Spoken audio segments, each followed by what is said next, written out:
अमेरिकी राष्ट्रपति Donald Trump ने यूक्रेन के राष्ट्रपति व्लादिमीर ज़ेलेंस्की पर जोरदार हमला किया है। ट्रंप ने ज़ेलेंस्की को कॉमेडियन कहते हुए कड़ी टिप्पणी की है।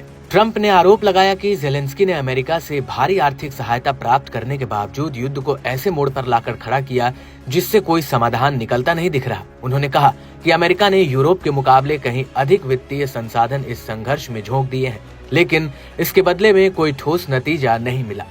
ट्रंप ने कहा, जरा सोचिए, एक मामूली रूप से सफल हास्य अभिनेता व्लादिमीर ज़ेलेंस्की ने संयुक्त राज्य अमेरिका से एक ऐसे युद्ध में जाने के लिए $350 बिलियन खर्च करने की बात की जिसे जीता ही नहीं जा सकता था, जिसे कभी शुरू ही नहीं करना चाहिए था।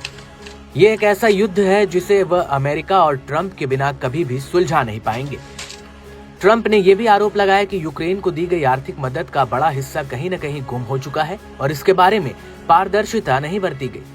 ट्रंप ने कहा कि संयुक्त राज्य अमेरिका ने यूरोप की तुलना में $200 बिलियन अधिक खर्च किए हैं, जबकि यहाँ संयुक्त राज्य अमेरिका को कुछ भी वापस नहीं मिलेगा। वहीं और यूरोप के पैसे की गारंटी है।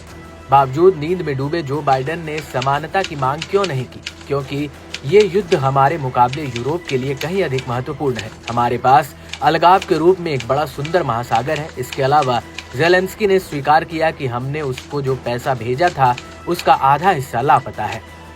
उन्होंने चुनाव कराने से इनकार कर दिया। यूक्रेनी चुनावों में उनका प्रदर्शन बहुत कम है।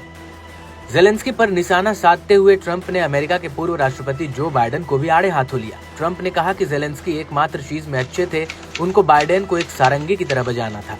चुनाव के बिना एक तानाशाह ज़ेलेंस्की के लिए बेहतर होगा कि वह तेजी से आगे बढ़े, अन्यथा उसके पास कोई राज्य नहीं बचेगा। इस बीच हम रूस के साथ युद्ध को समाप्त करने के लिए सफलतापूर्वक बातचीत कर रहे हैं। ये बात सभी स्वीकार करते हैं कि केवल ट्रंप और ट्रंप प्रशासन ही ऐसा कर सकते हैं। बाइडेन ने कभी कोशिश नहीं की। यूरोप शांति लाने में विफल रहा है और ज़ेलेंस्की शायद ग्रेवी ट्रेन को जारी रखना चाहते हैं। मैं यूक्रेन से प्यार करता हूं, लेकिन ज़ेलेंस्की ने एक भयानक काम किया है। उनका देश बिखर गया है और लाखों लोग अनावश्यक रूप से मर गए हैं और ये जारी है।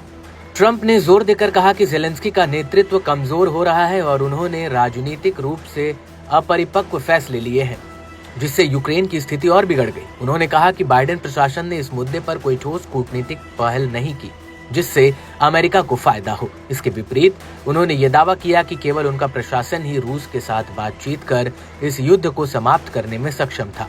ट्रंप ने कहा कि वर्तमान परिस्थितियों को देखते हुए यूक्रेन को जल्द से जल्द एक स्थायी समाधान खोजना चाहिए, अन्यथा देश के भविष्य को लेकर गंभीर अनिश्चितता बनी रहेगी। उन्होंने ये भी कहा कि अमेरिका को अपनी विदेश नीति पर पुनर्विचार करना चाहिए और ये सुनिश्चित करना चाहिए कि उसकी आर्थिक मदद सही दिशा में इस्तेमाल हो।